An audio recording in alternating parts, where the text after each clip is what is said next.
सबको स्वागत है। आज हम हिंदी साहित्य के उपन्यास सम्राट कलम के सिपाही मुंशी प्रेमचंद के कहानी साहित्य पर एक विश्लेषण करेंगे। प्रेमचंद हिंदुस्तान के नए राष्ट्रीय और जनवादी चेतना के एक प्रतिनिधि साहित्यकार हैं। जब उन्होंने लिखना प्रारंभ किया, पूरे विश्व में प्रथम महायुद्ध के बादल मंडरा रहे थे। जब उन्होंने अंतिम सांस ली, तब पूरे विश्व में द्वितीय महायुद्ध की तैयारियां चल रही थी। इस प्रकार करोड़ों मनुष्यों की संहार करने वाले दो महायुद्धों के बीच प्रेमचंद की वाणी जनता की वाणी बन गई। सन 1880 बलराज के लम्हे नामक एक छोटा सा गांव में प्रेमचंद पैदा हुए थे। जब प्रेमचंद जन्म हुए थे, तब उनके पिता अजायब राय 20 रुपए कमाने वाले एक सामान्य डाक मुंशी थे। जब उनके 7 साल के उम्र में माता का देहांत हुआ। जब वो 15 साल के उम्र में थे, तब उनकी शादी करा दी गई। कुल मिलाकर हम कहा जा सकता है, प्रेमचंद की आरंभिक जीवन अनेक कठिनाइयों से गुजारना पड़ा। और उसी तरह जब वो 17 साल के उम्र में जिस तरह सामान्य बच्चे खेलते कूदते हैं, उस उम्र में प्रेमचंद जी को कई तरह की कठिनाइयों को गुजरना पड़ा। पिता के मृत्यु के बाद उनके कंधों पर परिवार की जिम्मेदारी को संभालना था। छोटे उम्र में ही सौतेली माँ का दुर्व्यवहार, बचपन में शादी और इन्हीं कारण उन्हें कई तरह की मुश्किलों का संभालना पड़ा।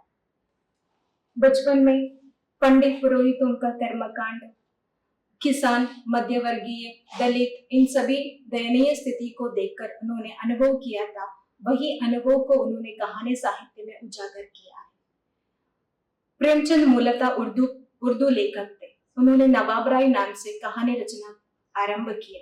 उन्होंने प्रथम उपन्यास असरारे मुहाबिद बहुत ही प्रसिद्ध हुआ और उसके बाद निरंतर रूप से वो उर्दू में लिखने लगे। लेकिन 1908 में अंग्रेजी सरकारों ने उनके साहित्य को जब्त कर लिया गया है। उन्होंने सोजे वतन कहानी को लिखा था, लेकिन अंग्रेजी सरकारों ने उसे जब्त कर लिया और उनसे कह दिया गया कि आगे कहानी या साहित्य लिखने से पूर्व अंग्रेजी अधिकारियों से स्वीकृति लेनी थी। उसके बाद प्रेमचंद नवाब राय नाम से अलविदा लेकर हिंदी में प्रेमचंद नाम से लिखने लगे। इस तरह वही नाम उन्हें हिंदी साहित्य जगत में एक प्रसिद्धता का रूप दिया है। प्रेमचंद एक युग निर्माता साहित्यकार है।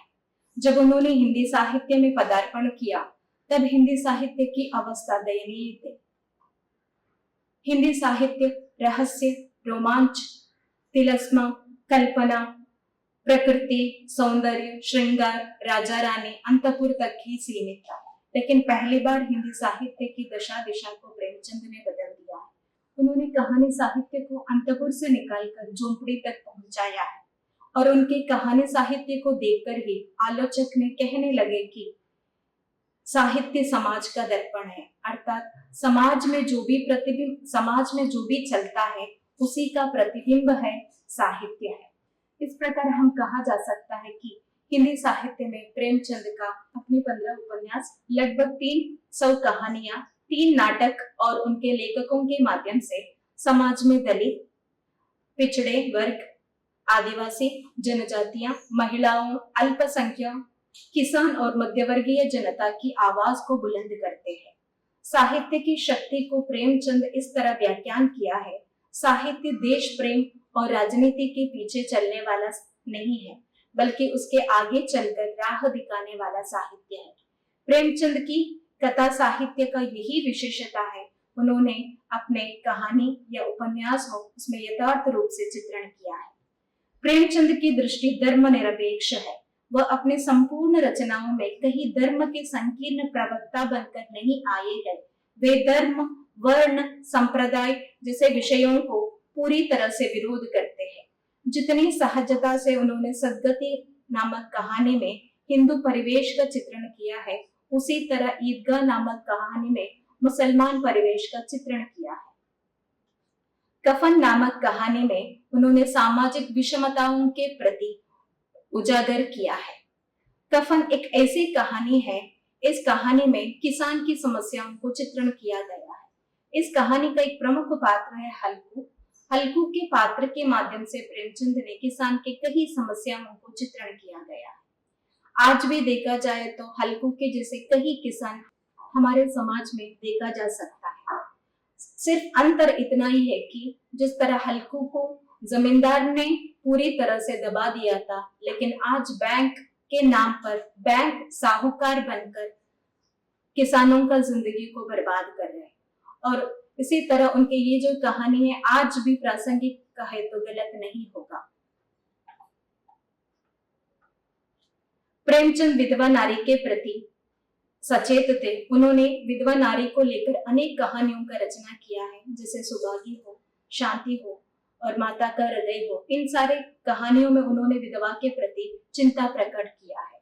वो खुद कहते हैं कि कोई बाल विधवा अपने पारिवारिक या सामाजिक रूढ़िबद्धता से शिकार होकर अपने जिंदगी को दबाते हुए, आंसू बहते हुए या पथभ्रष्ट होकर आत्महत्या नहीं करना है, बल्कि वो ऐसे विधवा नारियों को नई दिशा देते हुए अपनी कहानियों में ऐसे विषयों का चित्रण किया है, वो विधवा नारी को एक नया दिशा दिखाती है।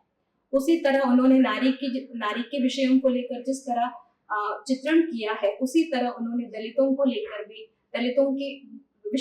दलित विषयों को लेकर कहानियों का रचना किया है। जैसे ठाकुर का कुआं कहानी में भी उन्होंने दलितों का चित्रण किया है। इस प्रकार प्रेमचंद अपने साहित्य के माध्यम से सामाजिक क्रांति पैदा की है। उनके साहित्य को हम कथा की वस्तु ना मानकर मानव जीवन की आवश्यकताओं की वस्तु मान लिया तो अधिक न्याय होगा।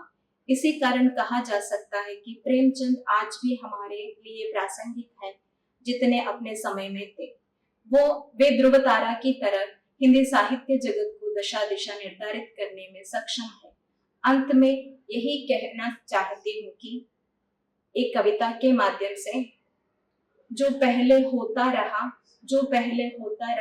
अब भी वही हाल, जो पहले होता रहा अब भी वही हाल, आखिर चिड़िया क्या करे डाल बने हैं जाल। धन्यवाद।